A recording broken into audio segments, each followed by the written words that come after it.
Demokrasi Indonesia berdasarkan Pancasila dan Undang-Undang Dasar 1945.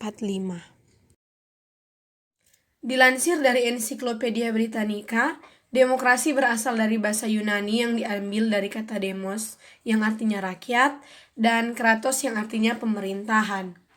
Sebagai bentuk pemerintahan, demokrasi bertolak belakang dengan monarki atau pemerintahan oleh raja, ratu, dan kaisar, oligarki di mana pemerintahan oleh beberapa orang, aristokrasi di mana pemerintahan hanya oleh kelas istimewa, dan despotisme di mana pemerintahannya absolut oleh satu orang.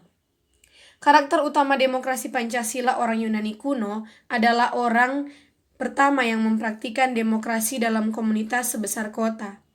Menurut Kamus Besar Bahasa Indonesia, demokrasi Pancasila adalah demokrasi yang berdasarkan sila Pancasila yang dilihat sebagai suatu keseluruhan yang utuh. Dalam demokrasi tersebut, musyawarah untuk mufakat sangat diharapkan, karena setiap keputusan dapat dicapai dengan mufakat.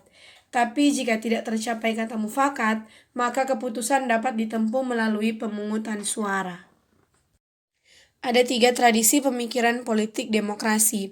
Yang pertama ada Aristotelian, di mana demokrasi merupakan salah satu bentuk pemerintahan oleh seluruh warga negara yang memenuhi syarat kewarganegaraan. Yang kedua, ada tradisi medieval theory yang pada dasarnya menerapkan Roman law dan konsep popular sovereignty, di mana menempatkan a foundation for the exercise of power, leaving the supreme power in the hands of the people, atau landasan yang pelaksanaan kekuasaan tertingginya berada di tangan rakyat. Dan yang ketiga, ada contemporary doctrine of democracy atau konsep republikan yang dipandang sebagai bentuk pemerintahan rakyat yang paling murni. Sebagai negara demokrasi di Indonesia memiliki suatu ciri khas. Menurut Budiarjo dalam buku Dasar-Dasar Ilmu Politik, demokrasi yang dianut oleh Indonesia adalah demokrasi yang berdasarkan Pancasila, yang masih terus berkembang dan sifat dan ciri-cirinya terdapat pelbagai tafsiran dan pandangan. Meskipun demikian, tidak dapat disangkal bahwa nilai-nilai pokok dari demokrasi konstitusional telah cukup tersirat dalam Undang-Undang Dasar 1945. Demokrasi di mata para pemikir Yunani kuno seperti Plato dan Aristoteles bukanlah bentuk pemerintahan yang ideal.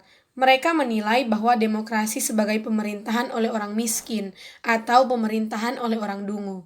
Demokrasi Yunani kuno itu selanjutnya tenggelam oleh kemunculan pemerintahan model kekaisaran Romawi dan tumbuhnya negara-negara kerajaan di Eropa sampai pada abad ke-17. Namun demikian, pada akhir abad ke-17 lahirlah demokrasi modern yang disemai oleh para pemikir barat seperti Thomas Hobbes, Montesquieu, dan J.J. Rousseau, bersamaan dengan munculnya konsep negara-negara bangsa di Eropa. Perkembangan demokrasi semakin pesat dan diterima semua bangsa, terlebih sesudah Perang Dunia Kedua.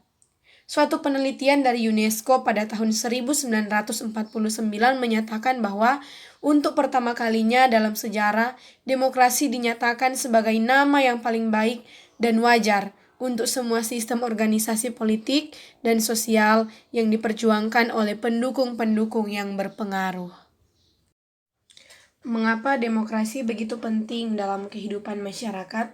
Karena demokrasilah yang memegang peran penting dalam masyarakat dalam tata aturan suatu negara. Tanpa adanya demokrasi di suatu negara dan segala sesuatunya hanya diatur oleh pemerintah, maka hilanglah kesejahteraan masyarakat dan kacaulah negara tersebut. Demokrasi sangatlah penting dan diperlukan masyarakat. Tidak hanya sekedar pemerintah yang memegang kendali dalam pengaturan suatu negara.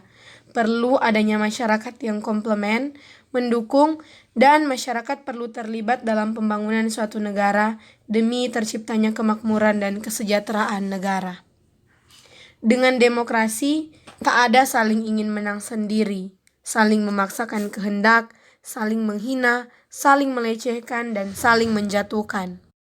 Yang ada hanya saling menghargai, saling menghormati, saling mengerti, saling menerima pendapat orang lain, saling lapang dada, dan saling tenggang rasa.